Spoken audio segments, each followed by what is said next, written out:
story. Yesterday, the president sent Congress a $2.9 trillion budget, and it was very warmly received by the Democrats. No, it was.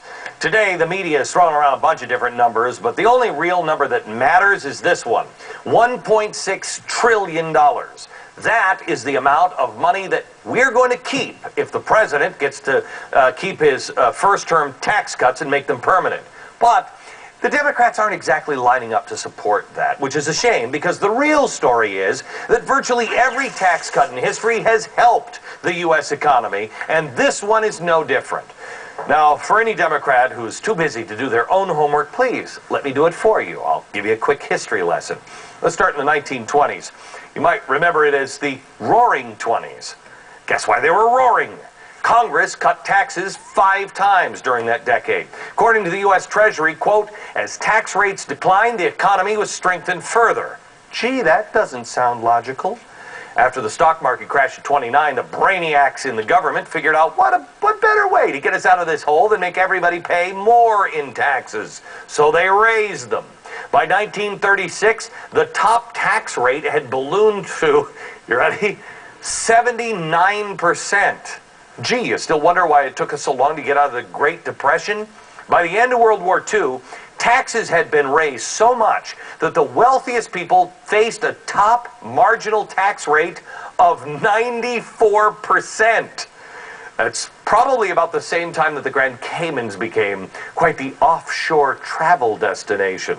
By the late 1960s, early 70s, the economy was not surprisingly underperforming badly. Enter Ronald Reagan, 1981, tax cuts. They worked so well that the U.S. Treasury said, quote, they convinced many political leaders of both parties that lower tax rates were essential to a strong economy. Do you hear that? People in charge of our money said the evidence was so overwhelming that tax cuts actually became bipartisan.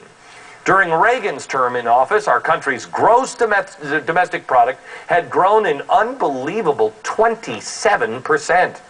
Unfortunately, those pesky, 22nd Amendment details got in the way, and Reagan had to leave office, giving away to Mr. Read My Lips himself, George Bush, who promptly signed a, quote, significant tax increase right into law in 1990. Try not to be shocked, but our GDP actually declined in '91. Starting to see a trend here? Bill Clinton apparently didn't, because when he took office, he raised taxes again. Now, 90s were good, Glenn. How does this make sense? Well, there was the collapse of the USSR, low inflation and interest rates, and the advent of a little something called the information age, the interweb and superhighway. It bailed us out for a while. Eventually, because of that and corruption, all of that faded away, and we faced another downturn. That brings us to 2001 and George Bush's tax cuts.